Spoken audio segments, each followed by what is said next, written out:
You can just sit back. I told you last week this is kind of a fun sermon. It's a sermon that I stole. I don't steal too many sermons, but this one I did. It was actually a book written, and it's a book that was written, you'll see here, in a sense, by a mathematician. Now, I'm going to use math here this morning to prove to you that Jesus is exactly who he said he is, that he is the Son of God. And in order to get into this sermon, I need to go over some math principles with you. Okay, you're not going to need your Bibles because I've written it all out for you in order that we can get through this. So let me get this on. For all you that are, where's Holly? Holly, I need a CPA. Okay, you have to track all this because I think this message eventually needs updated, okay?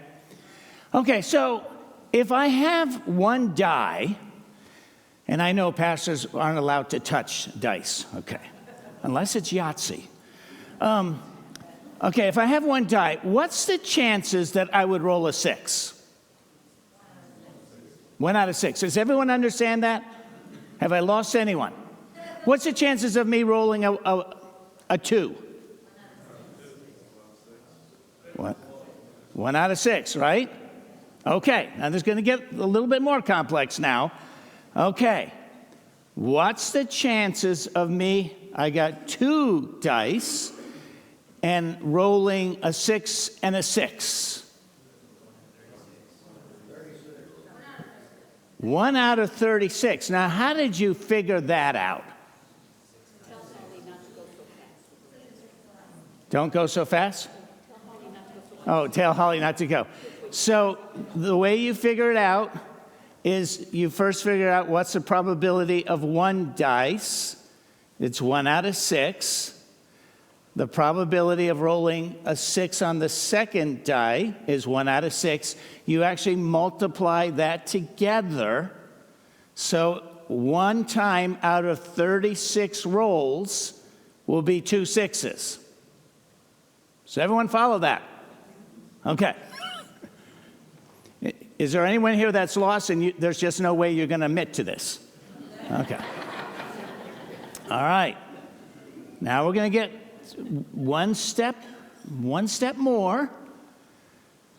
Let's say you have 4 shorts that you could wear. And I want to know what they're randomly in my closet. I'm going to close my eyes and I'm going to pick a short out. I want to pick the red one out, but I can't see it. What's the chances of me picking the red short? 1 out of 4. Now I reach over to this part of the closet and I got sneakers and a nice pair of shoes. I want the sneakers, but it's just whatever one my hand touches first. That's what I'm grabbing. What's the chance of me grabbing the sneakers? 1 out of 2. Okay, so I want to grab the red shorts, the sneakers, and now there are 6 shirts. I want to grab that green one. What's the chance of me grabbing the green shirt? 1 out of 6. Everyone with me so far? Okay, so now what's the chances I randomly go in the closet, I get the red shorts, the green shirt, and the sneakers? So, I can't even read this. 1 out of 4 pants times 1 out of 6 shirts times 1 out of 2 shoes equals 1 out of 48 times me randomly grabbing clothes. I will get the right combination. Have I lost you?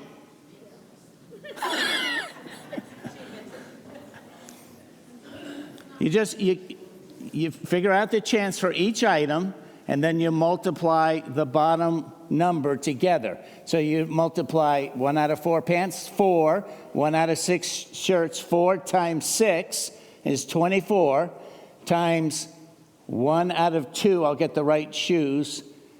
So 24 times 2 equals 48. All right, everyone with me? Okay.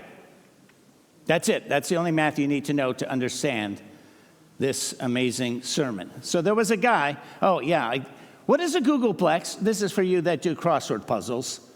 And what is a Googleplex? I know they look very similar, but there's a slight difference. So what is the first word? What is a Googleplex? And a Googleplex is the name of the office building of Google in California. It's so big.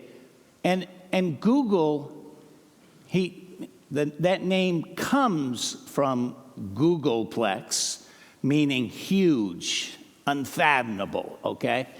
But a Googleplex is specifically, the only time that word is used is for the headquarters of Google. Now, the word Googleplex, which sounds very similar but different spelling, is the number 10 to a Google of zeros. 10 raised to the power of a Google. If written out in ordinary decimal notation, it would be 1 followed by a Google 10 to the 100th power of zeros. A physically impossible number to write explicitly. In fact, Carl Sagan estimated that writing a Googleplex in full decimal form, 10000, would be physically impossible, since doing so would require more space than is available in the known universe. So a Googleplex is basically infinity. Even if you put zeros, wrote out zeros to the whole universe, you couldn't get to 10 to the 100th power. So there's a book that was written, and I believe the book actually was written in 1950, called Science Speaks. And it wasn't written by a preacher, but by a scientist, and it showed a remarkable illustration on how Bible prophecy proves that Jesus is God in the flesh. Peter Stoner was chairman of the mathematics and astronomy departments at Pasadena City College until 1953, and then at Westmont College. And he served as the chairman of science. In the edition of the book that he wrote, there's a foreword by Dr. Harold Hartzler, an officer of the American Scientific Affiliation. He wrote that the manuscript has been carefully reviewed by a committee of his organization, and that the mathematical analysis included is based upon principles of probability which are thoroughly sound. So I am stealing this probability from a book that was written about 75 years ago. So Holly, it needs updated. We need to get AI to work on this so we can even get better numbers today. But we're going to go back with what the mathematicians figured out 75 years ago. So we're going to look at 8 prophecies that Jesus fulfilled in the Old Testament. And what are the chances or probability of each of these prophecies happening to an individual? So the first one we're going to look at is, what is the chances or the probability of being born in Bethlehem? We know from the Old Testament that, and there's the verse, it's the last verse I closed with last week, Micah 5:2. But you, Bethlehem Ephrathah, though you are small among the clans of Judah, out of you will come for me one who will be ruler over Israel, whose origins are from old, from ancient times. And then that prophecy was fulfilled in Matthew. In the New Testament, Jesus was born in Bethlehem. So the question is, of all the people that have lived on the earth, and so he calculated it all the way back as far as we can go to the present time. Of all the people that are born on the earth, how many people were born in Bethlehem? Now, I have to tell you, and I explain this, whatever the answer was that they came up with, the mathematicians, they actually erred on the more conservative side. So the right answer probably is 1 out of 2,800,000, but they always reduced it. So 1 out of every 280,000 people in the world have been born in Bethlehem. Does everyone follow that? The probability of you would have to talk to 280,000 people before you would find someone who would say, I was born in Bethlehem. Through time, through history. Everyone with me? Do you have that? Okay, second prophecy. How many people are introduced by another great leader before coming into leadership? In Isaiah 43 in the Old Testament, there's all kinds of prophecies about this. Here's just one verse. A voice of one calling in the wilderness, prepare the way for the Lord. Make straight in the desert a highway for our God. Matthew 3:3, John the Baptist comes. This is he who was spoken of through the prophet Isaiah. A voice of one calling in the wilderness, prepare the way of the Lord. Make straight paths for him. So the Old Testament predicts that another great spiritual leader is going to introduce the Messiah as the leader. So how often does a leader introduce the world to another leader? Examples would be former President Biden introduced us, in a sense, to Kamala Harris. We didn't know who she was, but the former president, kind of revealed, brought her on, and so then everyone in America knew her. President Trump, I didn't know J.D. Vance. I didn't know where. And then years ago, before I ever came to this church, you may not know this, but I preached here a couple of times, revival services, because Pastor Paul would have me come to preach here. So he kind of, long ago, he was like introducing me to the church before I ever knew I was going to be pastor here. So the question is, how many great leaders have been introduced by another leader before them? And they're going 1 out of 1,000 leaders are introduced by another great leader. So let's stop here for a moment and ask the question. What are the chances that a person was born in Bethlehem and was a leader who was introduced by another leader? Remember, we take, what's the probability of being born in Bethlehem? 1 out of 280,000 people were born in Bethlehem. What's the probability that you are a leader introduced by another leader? 1 out of 1,000. What's the chances of one person being born in Bethlehem and being a leader introduced by another leader? You have to multiply those two things together. And the answer is 1 out of 280 million people have experienced both of these by random. That someone is born in Bethlehem and was a leader introduced by another leader. Are you with me? Okay. Number 3, how many people have rode into Jerusalem on a donkey? I know it seems strange, but you see, the Old Testament prophesies, Zechariah, rejoice greatly, daughter Zion, shout, daughter Jerusalem, see your king, your Messiah comes to you, righteous and victorious, lowly and riding on a donkey, on a colt, the foal of a donkey. John 12:14-15, Jesus found a young donkey and sat on it, as it is written, do not be afraid, daughter Zion, see your king is coming, seated on a donkey's colt. So, prophesied in the Old Testament, Jesus rides in on a donkey. Well, how many people through time and history have entered Jerusalem riding on a donkey? Now, today, the answer would probably be close to 0. But 100 years ago, lots of people rode into Jerusalem on a donkey. So the mathematicians figured it out, and that's why it's kind of pretty high. 1 in 100 people through all of history have ridden into Jerusalem on a donkey. As I told you, The true answer that the scientists, the mathematicians figured out actually was 1 in 1,000, but they're making it less to make, to give, advantages not to the Lord, but to prove that the Lord really is who he is. So 1 out of 100 have ridden into Jerusalem on a donkey. Prophecy number 4. How many people are betrayed by a friend? How many people in their life have been betrayed by a good friend? Zechariah 13:6, if someone asks, what are these wounds on your body? They will answer, the wounds I was given at the house of my friends. Matthew 26:50, Jesus replied, do what you came for, friend. Then the men stepped forward, seized Jesus, and arrested him. So how many people are betrayed by a friend? And they figure that's about 1 out of 1,000. I was thinking today that might be 1 out of 2, but anyway. Over time, people were more loyal to their friends than they are now.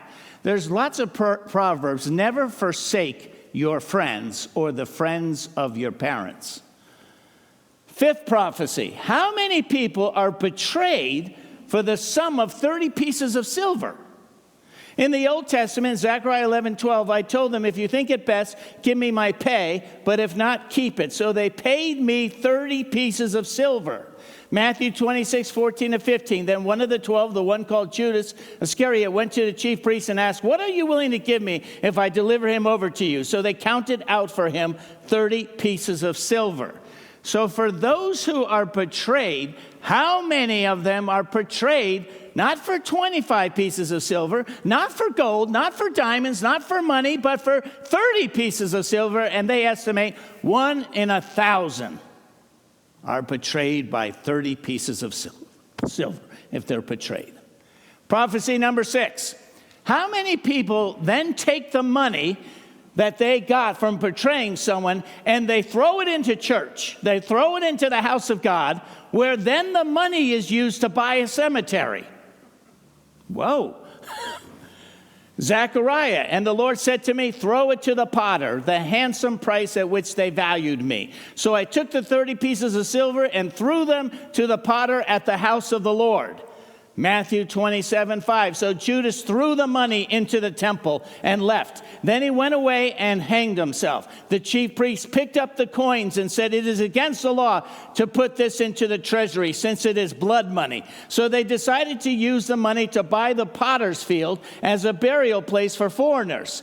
That is why it has been called the field of blood to this day. Then what was spoken by Jeremiah the prophet was fulfilled. They took the 30 pieces of silver, the price set on him by the people of Israel, and they used them to buy the potter's field as the Lord commanded me. So, how many people have taken money that they got for betraying someone and threw the money into church or into the temple or into a house of God, and then the people said, whoa, we're not going to take this money. We're going to buy a cemetery with it. 1 out of 10,000. Being very generous, of course. 7th prophecy. How many people make no defense of charges leveled against them when they go to court? Isaiah 53:7, he was oppressed and afflicted, yet he did not open his mouth. He was led like a lamb to the slaughter, as a sheep before his shearers is silent, so he did not open his mouth. Matthew 27:14, but Jesus made no reply, not even to a single charge, to the great amazement of the governor. What percentage of people give no defense to the charges brought against them? 1 in 1,000. 8th prophecy, last prophecy. How many people have been crucified on a cross? Psalm 22:14 describes the crucifixion on a cross even before the cross was invented. When you're on a cross, all your bones are pulled out of joint. At the end of the verse, they pierced my hands and my feet. So how many people have been crucified on the cross? Well, it was very popular long ago. So 1 out of 10,000 people have been crucified on the cross. So how do we figure out how many people are born in Bethlehem? How many people were led by a leader? How many people were betrayed by a friend? How many people were sold out for 30 pieces of silver? How many people the betrayer threw back 30 pieces of silver and a cemetery was bought? How many people were put on a cross? How many rode into Jerusalem on a donkey? How do you figure out the probability of one person doing all 8 of those prophecies? You do what? You multiply them together. So here it is. 1 out of 280,000 people are born in Bethlehem, times 1 out of 1,000 is a leader led by a leader, times 1 out of 100 people have ridden into Jerusalem on a donkey, times 1 out of 1,000 have been betrayed by a good friend, times 1 out of 1,000, 30 pieces of silver, times 1 out of 10,000, it goes to thrown into the house of God, and they buy a cemetery with it, times 1 out of 1,000 giving no defense when he's on trial, times 1 out of 10,000 crucified on a cross. So the answer is 1 out of 10 followed by 25 zeros. And I'm telling you, that's conservative. The answer probably is followed by 40 zeros, but I told you we went conservative. So the answer, there's the answer, 1 out of 1 with 25 zeros behind it. Can you see that? Okay. How many people have lived on the earth? It's estimated that right now, I think there's 6 to 8 billion. But over time, it's been estimated 117 billion people have lived on the earth. Or, that's written out, 117 billion. You would have to have 1 trillion worlds of the same population of the earth of 117 billion for one person to have all 8 of those prophecies to be true of them. I'm just trying to give you, does everyone follow that? You'd have to have 1 trillion earths that all had 117 billion people that have lived on them for one person to fulfill 8 of those prophecies. Another way to look at it is if you take the state of Texas and you take $quarter and you fill the whole state of Texas to 2 feet deep, and you mark $1 with an X, and you mix it into the quarters, or not the quarters, the dollar coins. So 2 feet thick, the whole state of Texas. What's the chances of picking the right dollar coin out with the X on it? That's the chances of one person fulfilling those 8 prophecies. But wait a second. What if we add 8 more prophecies to the 8 that we already did? Well, then you would take this number of silver dollars and make them into a solid ball. You would have a spear with a center at the earth and extending in all directions more than 30 times as far as from the earth to the sun. And 1 silver dollar would be marked as a chance that one person could fulfill 16 prophecies. But wait a second. Let me share with you 40 prophecies of Jesus. So these are prophecies in the Old Testament that Jesus fulfilled in the New. The Messiah would be born in Bethlehem. The Messiah would come from the line of Abraham. And I have all the Old Testament references there. The Messiah would be a descendant of Isaac. Messiah would be a descendant of Jacob. The Messiah would come from the tribe of Judah. The Messiah would be called Emmanuel. The Messiah would spend time in Egypt. The Messiah would be heir to King David's throne. The Messiah would be born of a woman. The Messiah would be born of a virgin. A massacre would happen where the Messiah is born when they killed the children in Bethlehem. A messenger will prepare the way for Jesus. The Messiah will be rejected by his own people. The Messiah will be called the Nazarene. The Messiah would bring light to the region of Galilee. The Messiah will be a prophet. The Messiah will be a priest after the order of Melchizedek. The Messiah will be sent to heal the brokenhearted. The Messiah would be crucified with criminals. The Messiah will be betrayed by a friend.